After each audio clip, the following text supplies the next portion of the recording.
오늘 성경 말씀은 신약성경 고린도후서 5장 17절 말씀 함께 보도록 하겠습니다. 고린도후서 5장 17절 말씀입니다.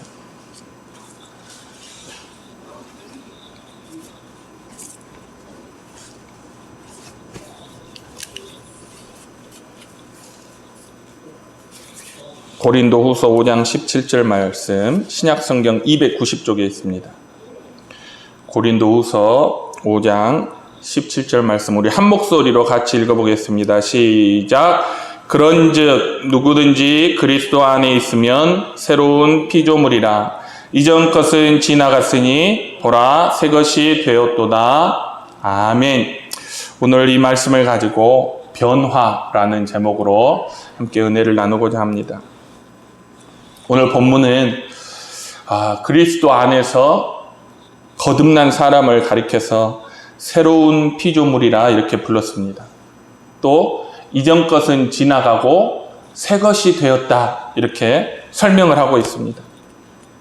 골로새서 3장 10절에서는 마치 헌 옷을 벗어버리고 새 옷을 입은 것처럼 우리가 옛 사람을 벗어버리고 새 사람을 입었다고 이렇게 거듭난 사람에 대해서 표현을 하고 있습니다. 여러분, 이러한 표현들은 아주 대단히 큰 변화를 의미해요. 특히 새로운 피조물이라는 말은 뭔가 창조가 일어났다는 뜻이잖아요. 무에서 유의 창조가 일어났다는 뜻이에요. 그만큼 그리스도인은 하나님께서 성령 안에서 새롭게 빚으신 새로운 사람이라는 의미입니다. 거듭난다고 하는 것은 변화입니다. 그래서 거듭난 사람과 거듭나지 않은 사람은 제가 지난번에도 한번 설명했듯이 완전히 달라요. 완전히 다릅니다. 새 피조물, 새 사람은 어떻게 다른가 하는 것을 오늘 이 말씀을 통해서 한번 나눠보려고 합니다. 첫 번째로 성향이 다릅니다. 성향. 옛 사람의 성향은요, 죄를 사랑하고 어둠을 사랑하는 거예요. 요한복음 3장 19절에 그 정죄는 이것이니 곧 빛이 세상에 왔으되 사람들이 자기 행위가 악함으로 빛보다 어둠을 더 사랑한 것이니라. 옛 사람은 어둠을 사랑하고 죄를 사랑합니다. 타락한 이후에 인간의 본성은 근본, 그 뿌리부터 부패하고 악했어요. 창세기 6장 5절에 의하면 사람이 그 마음으로 생각하는 모든 것이 하나님 보시기에 악했어요. 그래서 하나님께서 홍수를 내리셔서 그 악한 코에 숨이 있는 그 모든 살아있는 것들을 다 이 지구상에서 다 심판하십니다. 홍수로 다 심판하셔요. 노아의 가족만 빼고. 그렇다면 여러분, 심판 후에는 뭔가가 달라졌을까요? 창세기 8장 21절에 의하면 홍수 후에도 인간은 여전히 악했습니다. 그 이는 사람의 마음에 계획하는 바가 어려서부터 악함이라 그랬어요. 여러분, 어려서부터 사람의 마음이 악했대요. 어려서부터 악하다는 말이 의미하는 바가 무엇입니까, 여러분? 타고나기를 악하게 태어났다는 거예요. 사람이 타고나기를 악한 존재로 태어났다는 거예요. 2000년대, 2005년, 2010년까지 여러분, 미국의 유명한 도박의 도시 라스베가스에 가면 아주 유명한 쇼가 하나 있었어요. 그게 뭐냐면 사자쇼예요. 사자를 조련해서 하는 그 쇼가 굉장히 유명했거든요. 그 지그 프리드라는 그 사람이 그 사자쇼를 이렇게 진행하는 사람이었어요. 조련사였죠. 그런데 어느 날 관객들 앞에서 사자를 데리고 이렇게 쇼를 하는데 사자가 불도 뛰어넘고요. 이렇게 상자 위에도 올라가고 재롱도 부리고 하는 그 쇼를 진행하던 중에 사자가 이 조련사를 물었어요. 목을 물고 막 흔들었습니다. 그 당시에는 그 사람이 죽었다고 뉴스가 나왔어요. 그런데 알고 보니까 죽지는 않았는데 온 몸을 쓰지 못하는 그런 사람이 됐더라고요. 여러분, 왜 그랬을까요? 뭔가 그 쇼를 진행하는데 어떤 실수가 있었을까요? 아닙니다, 여러분. 그게 바로 사자의 성향이고 본능이에요. 그런 성향과 본능은요, 아무리 훈련한다고 해도 바뀌지 않아요. 교육한다고 해서 그게 달라지는 것이 아닙니다. 마찬가지로 거듭나지 않은 사람에 대해서 성경이 뭐라고 얘기를 하냐면, 예레미야 13장에 보면 구스인이 그 피부를, 표범이 그 반점을 변할 수 있느뇨? 할 수 있을진데 악에 익숙한 너희도 선을 행할 수 있으리라 그랬어요. 그 말은 뭐예요? 여러분, 흑인이 자기 피부를 바꿀 수 있습니까? 표범이 자기 반점을 바꿀 수 있어요? 바꿀 수 없다는 말이죠. 근본적으로 악한 우리도 선을 행할 수 없다는 의미입니다, 이 말씀이. 그런데 거듭나는 순간 이 성향이 변하죠. 죄를 미워하고 의를 사랑하며 어둠을 물리치고 빛 가운데 나가는 그런 성향으로 바뀌게 됩니다. 고린도후서 4장 6절에 이런 말씀이 있어요. 어두운 데에 빛이 빛이라 말씀하셨던 그 하나님께서 예수 그리스도의 얼굴에 있는 하나님의 영광을 아는 빛을 우리 마음에 비추셨느니라. 여러분, 교육하지도 않고 훈련하지도 않았는데 우리가 거듭나는 순간 그토록 내가 사랑하고 즐기던 죄가 너무나 추하고 더럽게 느껴져요. 그리고 내 안에 은밀하게 감추어져 있던 그 죄악된 모습들이 마치 내 몸에 더러운 어물이 묻은 것처럼 그렇게 느껴져서 막 혐오하고 싫어하게 됩니다. 이것이 거듭남에 있어서 가장 중요한 변화예요. 성향이 속된 것에서 거룩한 것으로, 죄악된 것에서 의로운 것으로 바뀌는 거예요. 거듭난 사람은요, 나침반 바늘이, 여러분 항상 나침반 바늘은 어디를 가리키죠? 북쪽을 가리켜요. 그런 것처럼 거듭난 사람은 항상 그 성향이 거룩한 것, 의로운 것, 선한 것을 바라보게 됩니다. 물론 세상의 유혹 때문에 흔들리기도 해요.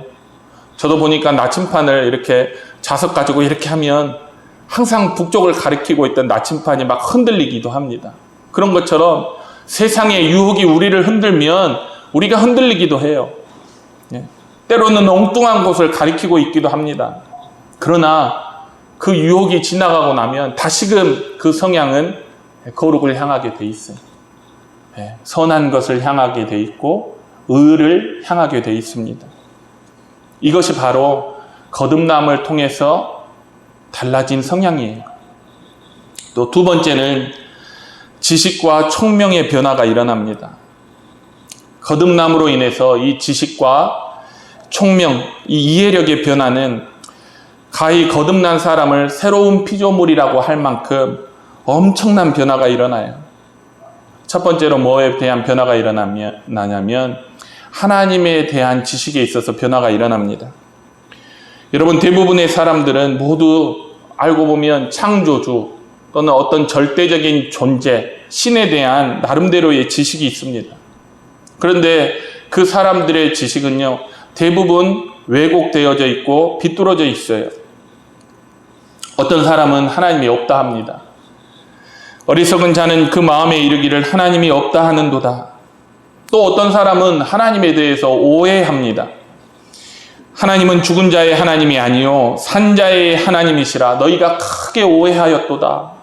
이 악하고 게으른 종아, 너는 내가 심지 않은 데서 거두고 해치지 않은 데서 모으는 줄로 알았느냐? 사람들이 다 하나님에 대해서 오해하고 있어요. 대체적으로 이런 지식들은 이 사람들이 악한 생각이나 부주의한 상상력에서 이런 잘못된 지식들이 생겨납니다. 여러분, 하나님에 대한 올바른 지식은 하나님이 자신을 계시하신 성경에서만 우리가 얻을 수 있어요. 우리가 아무리 상상해도, 우리가 아무리 고민한다고 해서 우리가 하나님에 대한 올바른 지식을 얻는 게 아닙니다. 우리가 하나님이 누구신가 올바른 지식을 얻으려면 반드시 하나님께서 자기를 계시하신 성경에서 성경이 말하는 그 하나님에 대한 지식을 가져야 해요. 그런데 사람들이 성경은 읽지 않고 자기 마음대로, 자기 생각대로 자기 안에서 하나님을 만들어냅니다. 또 그래요. 성경을 읽는다고 해서, 그 사람들이 성경을 읽는다고 해도 성령의 도우심이 없기 때문에 바르게 이해할 수가 없습니다. 그래서 하나님에 대한 지식이, 여러분, 가끔 과학관에 가면 오목거울, 볼록거울이 있어요. 오목거울이나 볼록거울에 서면 제 모습이 제 모습으로 보이는 게 아니라 어떤 때는 이때만큼 뚱뚱하게 보이기도 하고 어떤 때는 요만큼 길쭉하게 보이기도 하는 거예요. 진짜 모습이 왜곡돼 보이는 거죠. 마찬가지입니다. 성령의 도우심이 없기 때문에 사람들이 자기 생각으로 만들어낸 하나님에 대한 지식은 다 그렇게 왜곡되어 있습니다. 그런데 거듭나면서 이 잘못된, 왜곡된 지식이 온전히 새로워집니다.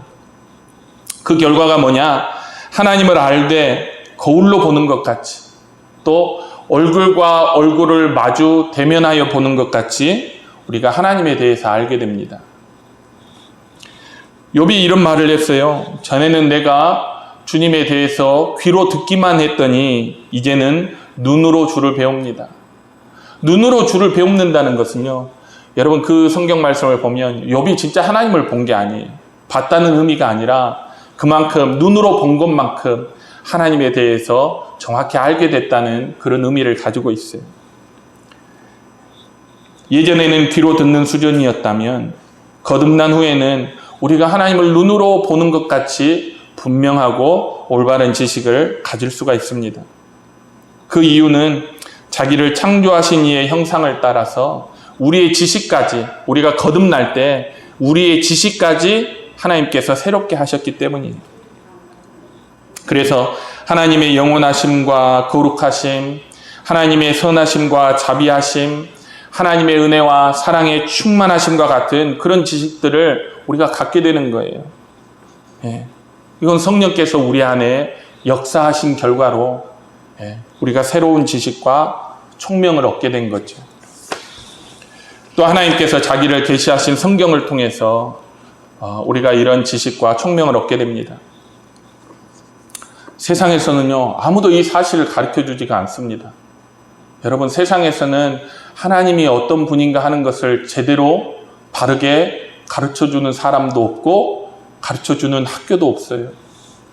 또 누군가가 그걸 가르쳐준다고 해서 배운다 하더라도 거듭나기 전에는 이해가 되지 않아요. 영어 공부를 해보면 그런 게 있어요. 분명히 영어 한 문장인데 단어 하나하나를 놓고 보면 제가 다 아는 단어예요. 그런데 그걸 모아놓고 보면 그게 도대체 무슨 말인지 전혀 모르는 그런 문장도 있습니다. 똑같아요. 우리가 그냥 성령의 도우심이 없이, 거듭남이 없이 하나님에 대한 그 말씀들과 그런 지식들을 아무리 듣고 배워도 우리는 그게 무엇을 의미하는지 깨달을 수가 없습니다. 두 번째는 자기 지식에 대해서 변화가 되는 거죠. 자기 자신이 어떤 사람인가. 여러분, 거듭나지 않은 사람은요, 자기를 죄인이라고 생각하지 않아요. 이게 너무 중요합니다, 여러분. 한번 이 말씀과 여러분을 한번 비교해 보세요. 거듭나지 않은 사람은요, 자기를 죄인이라고 절대 생각하지 않아요. 특별히 죄를 지어서 감옥에 가야 할 그런 사람이라면 모르지만 보통 사람은 평소에 자기를 죄인이라고 여기는 사람이 아무도 없습니다. 심지어 교회를 다니는 사람들 가운데 거듭나지 않은 사람은요, 자신이 죄인이라는 생각을 하지 않아요. 40년을 교회 다녔던 사람이, 그것도 집사님이 자기는 죄인이 아니라고 하는 얘기를 듣고 제가 엄청 놀랐던 적이 있어요. 가까이 아는 사람인데. 수십 년을 다녀도 거듭나지 않은 사람은 내가 무슨 죄인이야? 라고 생각을 합니다. 그런데 거듭나서 새 사람이 되면 그때부터는 자신이 하나님 앞에 엄청나게 큰 죄인이라는 사실을 깨닫습니다. 그래서 다윗이 그랬죠. 시편 51편에 대저 나는 내 죄과를 아오니 내 죄가 항상 내 앞에 있나이다. 항상 자기는 하나님 앞에 죄인이라는 걸 깨달은 거예요. 그리고 그 죄가 크다는 사실을 인식하고 있습니다. 이번 주 제가 하나님의 어떤 속성에 대해서 공부하다가 죄에 대해서 새로운 것을 배우고 눈이 이만큼 열렸어요. 그리고 그걸 여러분과 나누고 싶은 생각이 들었습니다. 여러분, 하나님은 영원하신 하나님이시죠? 영원하신 하나님이에요. 그래서 하나님은 시간에 제한이 없어요. 과거도 없고 미래도 없어요. 우리가 생각하는 과거와 현재와 미래의 모든 시간이 하나님 안에 다 들어있습니다. 제가 우리 신학생들한테 이걸 얘기를 하니까 이해를 못 하더라고요. 여러분이 이해하실 수 있으리라 믿습니다. 하나님 안에는 과거와 현재와 미래가 동시에 다 들어있어요. 그래서 하나님에게는 과거도 없고 미래도 없습니다. 하나님은 모든 것이 그분의 눈앞에 현재로 다 나타나는 거예요. 그 말은 우리가 오래전에 지은 죄가 우리의 기억 속에서는 희미해지고 잊혀질지라도 하나님 앞에는 항상 현재로 생생하게 존재하고 있다는 뜻이에요. 내가 아주 옛날 어렸을 때 지은 죄 나는 잊어버릴지 모르지만 하나님은 그 죄를 지금 하나님 눈앞에 보고 있는 거예요. 그래서 우리는 오래전에 지은 죄도 우리가 방금 지은 죄처럼 우리는 애통하고 그 죄에서 회개하는 마음을 가질 수 있어야 돼요. 우리는 한번 예전에 지은 죄 대충 어느 정도 회개하고 지나가면 시간의 흐름에 따라서 그거 잊어버리고 살잖아요. 그러나 그 죄는 하나님 앞에 현재로 그렇게 존재하고 있다는 사실입니다. 얼음이 녹듯이 시간이 지나면 죄가 없어지는 것이 아니에요. 이처럼 자기를 죄인이라고 생각하는 것이 우리 그리스도인의 일상입니다. 그리스도인은 매일매일 자신이 죄인이라는 사실을 인지하면서 살아가요. 그런데 세상에는요, 그런 사람이 아무도 없어요. 그리스도인 외에는 매일매일 자기가 죄인이라고 생각하며 사는 사람이 세상에는 한 사람도 없습니다. 교도소에 가서 여러분 물어보세요. 다 자기는 죄 없다고 그래요. 다 억울하다고 그렇습니다. 오직 거듭난 사람만이 매일같이 자신이 죄인이라는 사실을 인식하고 하루하루를 살아갑니다. 그리고 이런 같은 맥락에서 일반 사람들은 전혀 느끼지 못하는 어떤 부족함을 거듭난 사람은 느껴요. 그게 뭐냐면 바로 의의 결핍입니다. 물론 거듭나지 않은 사람들도 많은 결핍을 느껴요. 그러나 그 사람들이 느끼는 것은 대체적으로 세상적이고 물질적이고 육체적인 것에 대한 결핍이에요. 나는 왜 돈이 이렇게 없지? 나는 왜 이렇게 성공하지 못했지? 나는 왜 땅이 없지? 나는 왜 좋은 집이 많이 없지? 세상 사람들의 결핍은 이 세상에 속한 것에 대한 결핍, 그걸 아주 강하게 느낍니다. 요즘은 더더욱 그렇잖아요. 그런데 거듭난 사람이 느끼는 가장 큰 결핍은 뭐냐면 의의 결핍이에요. 이사야 64장 6절에 무릇 우리는 다 부정한 자 같아서 우리의 의는 다 더러운 옷 같으며 우리의 죄악이 바람같이 우리를 몰아가나이다. 자기의 의가 하나님 앞에서 더러운 옷과 같다고 애통해하는 말씀입니다.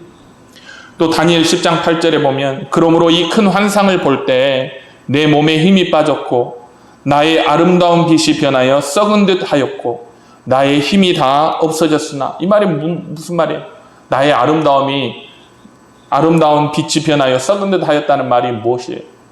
평소에 내가 하나님 앞에 세상에 의로운 자로 산다고 생각했는데 하나님의 임재 앞에 서보니까 내가 그토록 믿고 있었던 내 의가 썩은 듯 하다는 거예요. 그래서 그 결과적으로 뭐냐면, 그래서 거듭난 사람은 괴롭습니다. 다른 것 때문이 아니라 자신이 하나님 앞에 의롭지 못한 것 때문에 괴로움을 가지고 있어요. 여러분, 세상에 어떤 사람도 그런 사람이 없습니다. 오직 거듭난 사람만이 자기가 하나님 앞에 온전히 의롭지 못함을 인해서 고통을 느끼는 거예요. 그 결과가 뭐냐? 그래서 그리스도인들이, 거듭난 사람은 그리스도를 간절히 구합니다. 여러분, 스스로 자기가 죄인이라는 사실을 깨닫지 못한 사람은요, 절대 예수 그리스도를 구하지 않아요. 예수님에 대해서 많은 얘기를 듣지만, 여러분, 우리 한번 보세요. 우리 주변에 예수님에 대해서 사람들이 제법 들었어요. 그러나 그 얘기를 듣고, 아, 내가 예수가 필요한 사람이구나, 이런 생각으로는 절대 발전하지 못해요. 그건 내 얘기가 아니라고 생각합니다. 그런 사람들 가운데서도 가끔 예수님 앞에 나오는 사람이 있어요. 그 이유가 뭐냐면, 자신이 죄인임을 깨달았거나 의의 결핍이 있다는 것을 깨달아서가 아니라 예수님을 가까이 함으로 얻을 수 있는 콩고물에 관심이 있어서 그런 거예요. 돈 잘 벌기 위해서, 자식 잘 되기 위해서, 건강과 출세와 성공을 위해서, 이 땅에서 복받고 잘 살기 위해서, 그런 현세적인 복을 받기 위해서 예수님 앞에 나오는 사람들도 그런 사람들 가운데는 있어요. 그러나 절대 그 이상은 나아가지 못합니다. 왜냐하면 그들 안에 어떤 새로운 성향도, 하나님에 대한 새로운 지식도, 자기가 죄인이고 의가 결핍됐다는 그러한 지식도 없기 때문에, 어떠한 새로운 것도 그 사람 안에 없기 때문에요, 그 이상을 나아갈 수가 없습니다. 반면 거듭난 사람은 자신의 죄인됨과 의의 결핍을 깨닫기 때문에 그리스도를 간절히 구해요. 마태복음 11장 28절에 수고하고 무거운 짐진 자들아 다 내게로 오라, 내가 너희를 쉬게 하리라 그랬어요. 여러분, 수고하고 무거운 짐이 뭘까요? 그것은 우리가 육체적으로 지고 있는 어떤 그런 짐이 아니라 마음의 짐, 영혼의 짐이에요.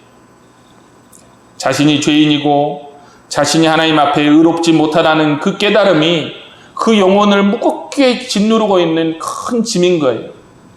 그래서 시편 기자가 얘기한 것처럼 사슴이 시냇물을 찾는 것 같이 그런 사람들은 갈급하게 그리스도를 찾게 됩니다. 그리고 마침내 우리 예수님의 십자가 앞에서 그 짐을 다 벗어버리고 평화와 안식을 얻는 것이에요. 말씀을 정리를 하겠습니다. 여러분, 이것은 전적으로 새로운 거예요. 이러한 것들이 모든 사람에게 있는 것이 아닙니다. 오직 성경이 새로운 피조물, 새 사람이라고 부르는 거듭난 사람들에게 이러한 것이 있어요. 왜 하나님께서 새 창조로 불리는 이런 큰 변화를 우리 안에 이루셨을까요? 그 이유는 세상 가운데서 우리를 불러내어서 하나님을 예배하고 하나님을 섬기기에 합당한 사람으로 우리를 다시 만드시기 위함입니다. 성경에 보면, 이사야 43장에 보면 하나님께서 사람을 지으신 이유가 뭐냐? 하나님을 찬양하게 하려고 지으셨다고 그랬어요. 그러나 타락하고 부패한 사람은요, 하나님을 찬양하지 않습니다. 여러분, 세상에 하나님을 찬양하는 사람이 어디 있습니까? 교회 밖에, 믿음 밖에 하나님 찬양하는 사람이 누가 있습니까? 실컷 욕하잖아요. 또한 하나님께서 혹시나 자기를 예배하는 자가 있는지 찾으셨지만 아무도 하나님을 찾거나 예배하는 자가 없었다고 성경이 얘기하고 있습니다. 하나님은 우리를 창조하실 때 하나님을 예배하는 자로 창조하셨는데 이 세상에는 예배하는 자가 아무도 없는 거예요.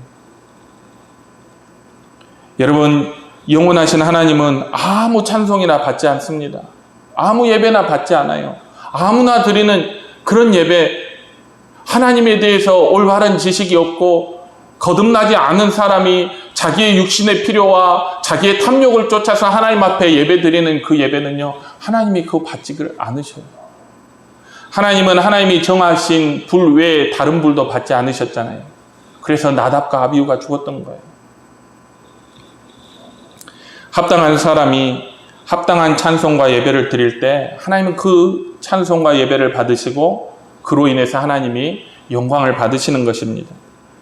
이러한 하나님의 목적에 합당하려면 여러분, 사람은 거듭나는 방법밖에 없어요. 그래서 저와 여러분을 물과 성령으로 거듭나게 하신 거예요. 당신을 찬양하게 하시려고, 당신을 예배하게 하시려고, 우리를 거듭나게 하신 하나님께 영광과 찬양을 올려드리는 그러한 사람이 되게 하시려고 우리를 거듭나게 하셨습니다. 우리 거듭난 사람들의 이게 삶의 목적이에요. 저와 여러분은 사는 동안 하나님을 예배하고 하나님을 찬송하기 위해서 하나님이 우리를 거듭나게 하셨습니다. 우리 사돈교회 성도들과 우리 온 교회가 정말로 우리가 거듭났기 때문에 하나님을 예배하고 하나님을 올바르게 찬송할 수 있는 교회, 그와 같은 성도들이 되시기를 주님의 이름으로 축원합니다. 기도하겠습니다. 사랑과 은혜가 충만하신 아버지 하나님, 감사합니다. 우리 안에 큰 변화가 있는데 그 변화가 어떠한 변화인지, 우리의 성향이 어떻게 달라지고 하나님에 대한 우리의 지식과 내 자신에 대한 지식이 어떻게 변화되었으며 그로 인해서 우리가 어떠한 마음으로 하나님을 찾게 되는지 오늘 말씀을 통해서 살펴보았습니다. 하나님, 이 세상에는 거듭나지 않았음에도 불구하고 스스로를 그리스도인이라 생각하고 천국의 소망을 갖는 사람이 얼마나 많은지 모릅니다. 그들이 하나님 앞에 온전한 찬양과 예배를 위해서 새로 지으심을 받았다는 사실을 깨닫지 못하고 그러한 사실들을 인식하지 못하고 오직 세상적이고 육체적이고 세속적인 복을 위해서 하나님 앞에 나오며 그럼에도 불구하고 자기가 구원받았다고 착각하는 그 사람들이 얼마나 많은지 모릅니다.